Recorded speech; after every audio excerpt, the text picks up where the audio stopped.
Gold coin backbling, the one-shot umbrella, and of course the boogeyman wrap. Do you have what it takes? Let's find out. Oh god. Oh god. Oh god. I'm down. I'm down. Team. Where are you? He's on top of my body. He's got the drum gun. Where is he? I need help. Team, please. I need help. Jump on and drop in. It's time to kick off the Fortnite World Cup competition. From April 13th to June 16th, we'll be running Fortnite World Cup Online Opens, where you can qualify to compete for your chance at a piece of the $30 million prize pool. But how will these work, you ask? Each week will alternate Bonjour à tous, bienvenue. Alors attendez une seconde. with players qualifying from each server region in Oceania, Asia, Europe, Brazil, NA East, and NA West. To find specifics for your server region, go to fortnite.com/World Cup. To play in the online opens, Voilà, donc là, you need to compete in the new arena mode. In always on va regarder un petit tournoi. players can rank up tiers and leagues. Donc je vous laisse, il reste 25 minutes And when players earn 125 points, they'll advance into avant que ça commence, Contenders League. avant que tout commence. After that, you'll need to build your way up to 300 points to unlock Champion League, where the Saturday Je vais voir online si open là il players marche bien. will be chosen. Then, we'll take the top 3,000 solo players or 1,500 duos from that Saturday's semifinals and advance them to the Sunday finals. Each Sunday, 20 players will rise to the top and qualify to join us in New York for the Fortnite World Cup Finals. Buckle up, because we're officially on the road to the Fortnite World Cup Finals.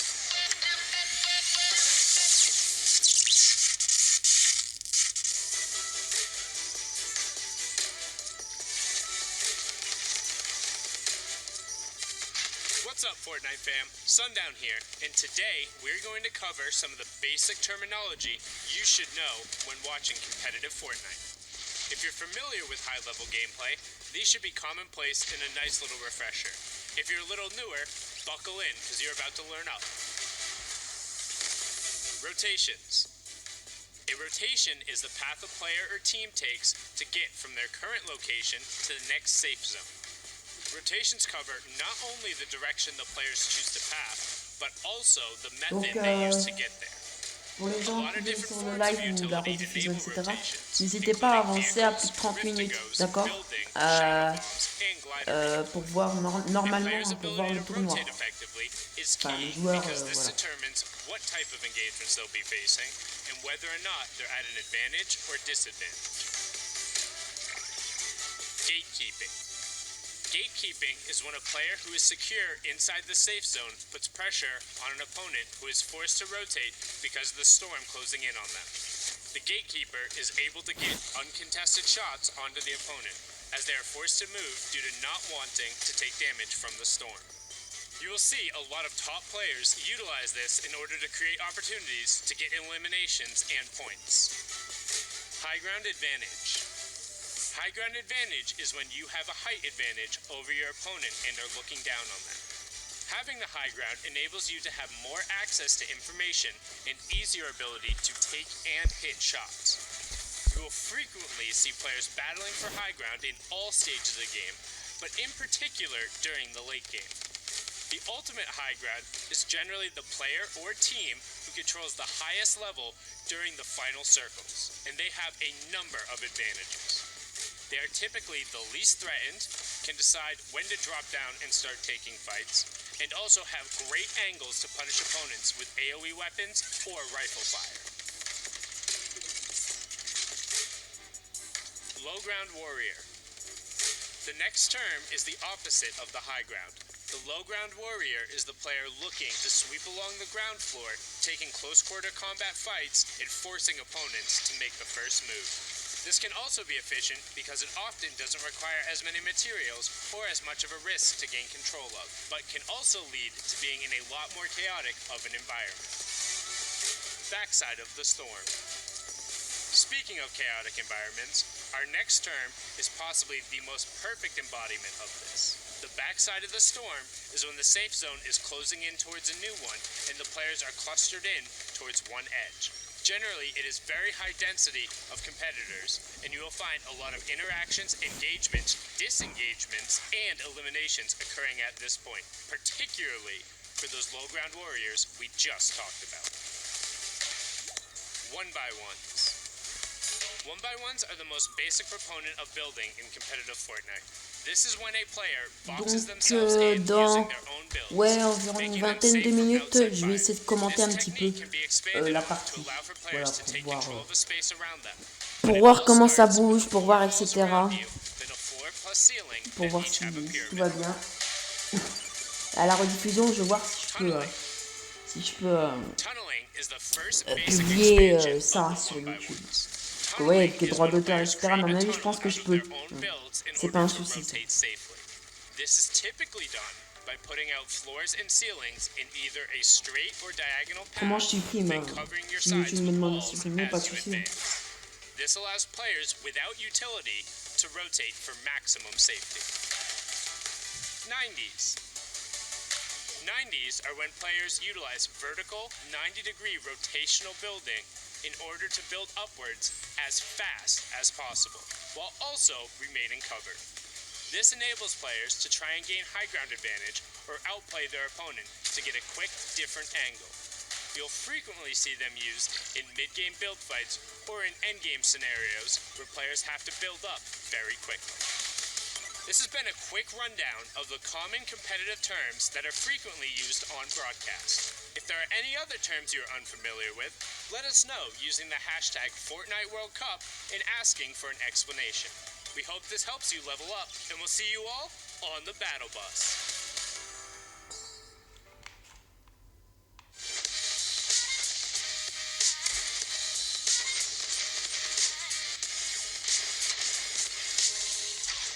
What's up, Fortnite fam? Zeke here recapping Week 2 of the Fortnite World Cup Online Open Duos Qualifiers. First up in Oceania, Cover H and MF Twiz were able to overtake the duo of Jam Zoran and Jam Geese to be the first duo team to qualify for the Fortnite World Cup Final in New York City. Despite playing from behind after the first 6 matches, Cover H and Twiz were able to roll off huge games at the end, earning them the top spot. Shattering expectations from Scallywag Cup, Lux Cup, and the Fortnite World Cup warm-up, there was a new name on top of the Asia leaderboards when the competition ended. CR Bell and Scarlet #1 from Japan were able to secure the only qualifying spot out of this region. Their balanced approach of high eliminations, but also chasing high placements, let them edge out the rest of the competition.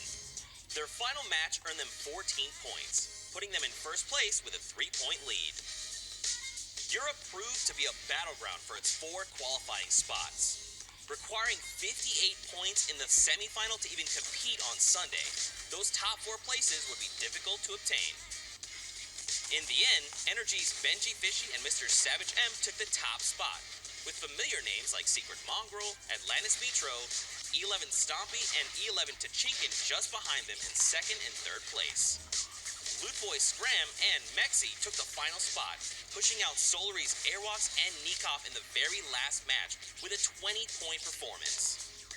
Stompy and Benji Fishy also became the first 2 players in Fortnite history to qualify for both the solo and duos competition at the Fortnite World Cup Final. Over in Brazil, code W7M Nix continued to prove he is one of the players to watch coming out of South America. After a 2nd place finish last week, he and his duo of W7M's PF Zin were able to secure the only duo qualifying spot. Their 36 combined points in their 5th and 6th games gave them an insurmountable lead and let them ride out the rest of the finals in first place. The NA East leaderboard was constantly changing over the course of the entire session. Familiar names were seen at the top for a long stretch, but in the end, the 3 spots were earned by some relatively new faces at the top of the leaderboard.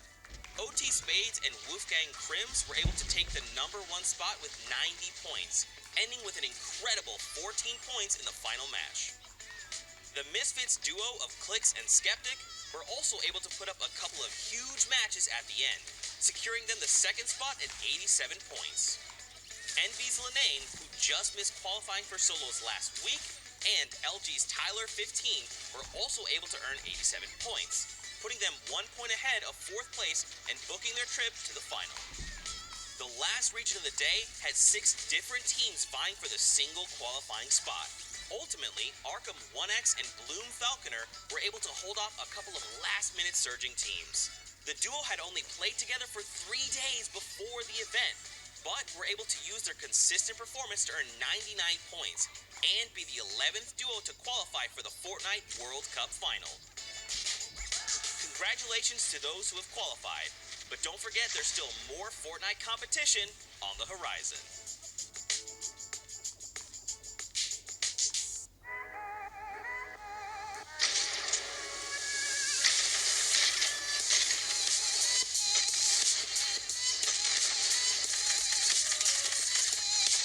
To be able to place first out of NA East also ruined his keyboard. So, like, the fact that he went through all of that and we still qualified in NA East being a very strong region to qualify in, it was astonishing. We were both screaming and yelling. So me and Clix have been playing together. I met him in December, but we've only been playing for like, I'd say a month. And I remember Clix specifically saying, I don't think we're going to qualify this week, but I think we got the next week in 2 weeks. But I said, nope, we're qualifying this week. And I guess my words were true. And then when we were going to the Fortnite live stream and we heard we're second, I just screamed as loud as I can. And like, now that I actually show people, like, I know how to do it, it's just completely impressive. Comment dire, je reprendrai quand il y aura la game parce que j'avoue que pour vous c'est un peu ennuyant, mais pour la rediffusion vous pouvez avancer, c'est pas un souci. Et si vous êtes assez fort en anglais, vous allez comprendre. Ah, voilà, mais moi je comprends, mais pas non plus. Voilà quoi, c'est l'anglais, c'est rapide. Hein. Et j'écoute pas là, je joue aux jeux vidéo en attendant. Donc, allez, je reprends un peu plus tard. Oh, merde.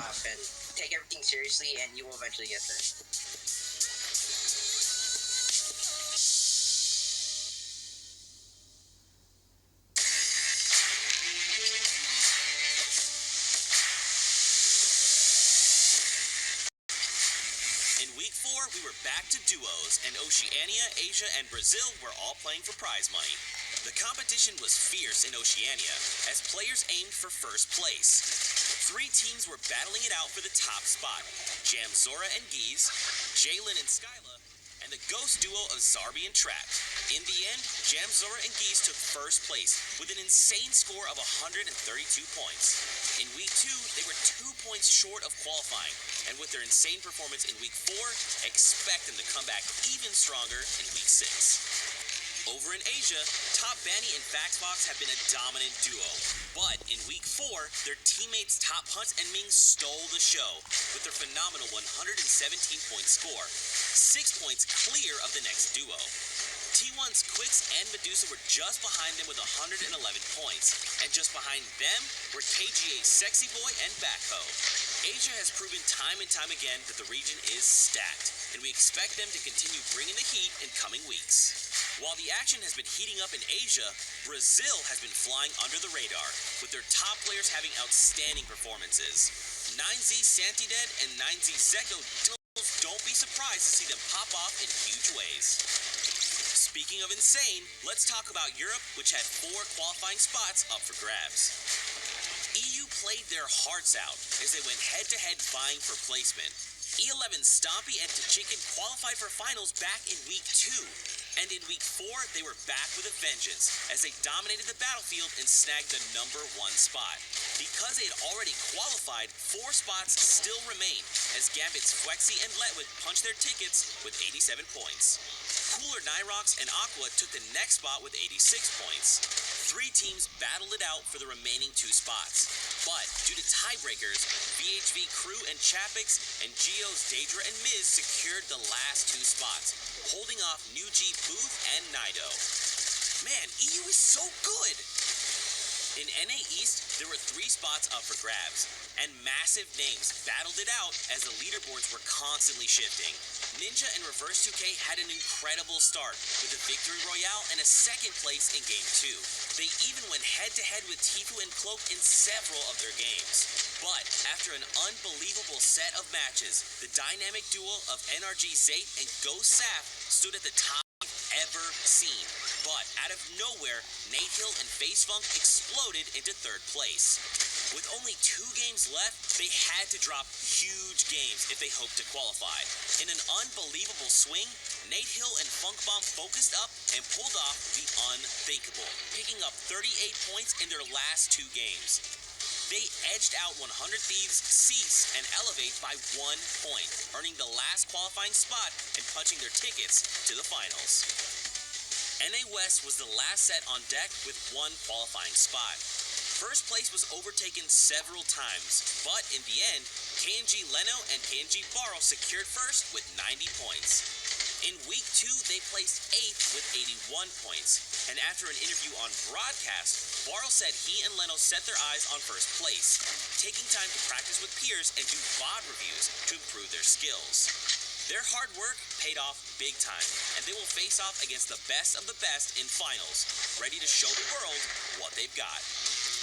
Week 4 was absolutely insane, and the competition was fierce, but there's still more to come. So stay tuned for the Fortnite World Cup Online Open.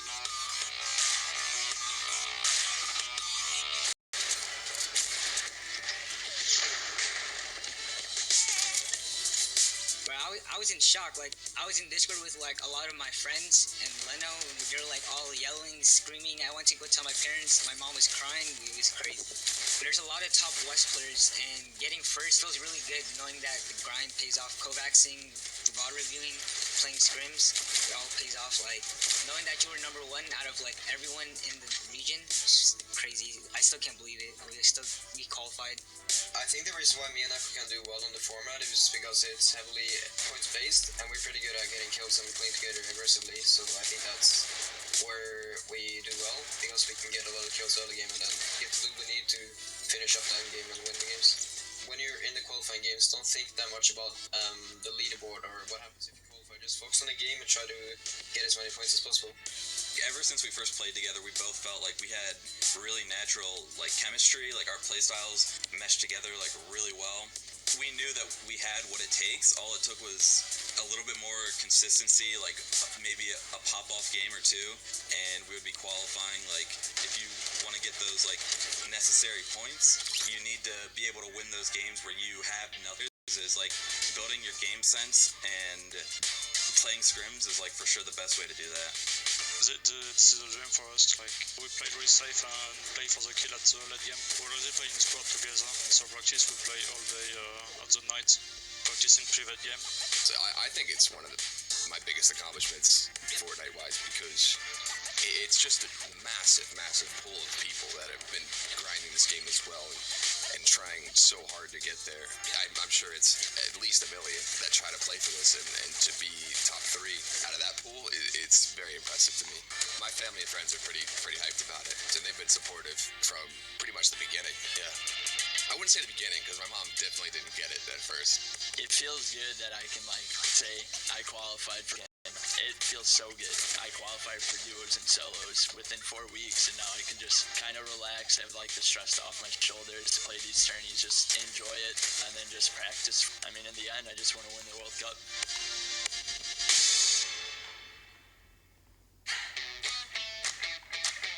It's time for week 5! Oh, yeah! There you go. Woo! It's so cool. Oh, look at all the balloons. They look so different on the stream. All right, let's begin the pun game. What you got? I don't know. I'm really finding it hard. I'm trying to slurp all of this in. Slurp it. I can't bear the excitement. I'm having a ball being here. Listen, Zeke, some of us are speakers and some of us are listeners in this pun game. Listen, I'm gonna throw that at you right now. That's getting thrown at you. Also, you can slip on that. Just slip. Well, I'm leaving. There they are. Tactical shotgun reigns supreme there. Again, guys, get involved in the conversation. Hashtag Fortnite World Cup on Twitter. Hey, Fortnite fans. I'm His Royal Highness Sir Dr. Reverend Mr. Jor Finkelstein III, JD, MD Esquire. And I'm Alex. So, Alex, production. Let's talk about that. Okay, so production, we're basically in charge of everything that you see out of the screen. So when we have our beautiful hosts on screen, they're telling you what's going on. We're in charge of that. I'm the creative producer / line producer, and Joe, you are? I am the director / broadcast director. / my best friend. Oh. watching Ben as he misses his first shot. Couldn't be me. If Ben wins this game, dude, I'll gift him 5 subs, bro. 5 subs. He's got height as well. Lupo can actually do this. Dr. Lupo pushing on in. The spray comes up. The drop down. The shot. What? Get the gifts ready. What? Get the gifts ready. I quit. 16 I quit. points. Benjamin, Dr. Lupo. The people in this lobby, that's got to count as like community service for the elderly or something. There is no way they just let Lupo win that game. That's like a tax write-off, I think, or something for letting him win that. I've got to talk to someone. Why? Why do you guys watch me last week when I can't hit the broadside of a barn, and this week we watch Lupo beat this lobby of people that are playing with their knees, dude? I'm looking at Wiggins' points right now. Right around 44 was, I think, what was the top 3,000 figure. Obviously, it's going to be different for each region. It makes the difference there for Ronan. Brilliant stuff to end that little bit of the NA West, but the action's not done yet. We've got our handsome co-casters ready to break down some of what we missed. Thank you so much again, Kitty and Courage, in some great matches. Popsicles, we're eating popsicles, cause it's really hot back here. Okay, worst person on the crew. 3, 2, 1, Zeke. What? Fortnite! Fortnite! Let's go!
Plus qu'une minute.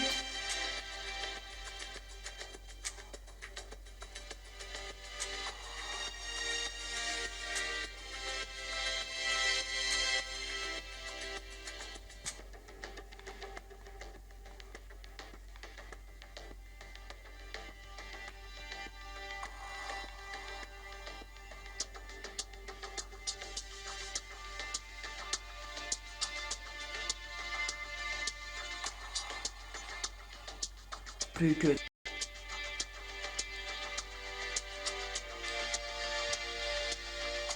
10, 9, 8, 7, 6, 5, 4, 3, 2, 1.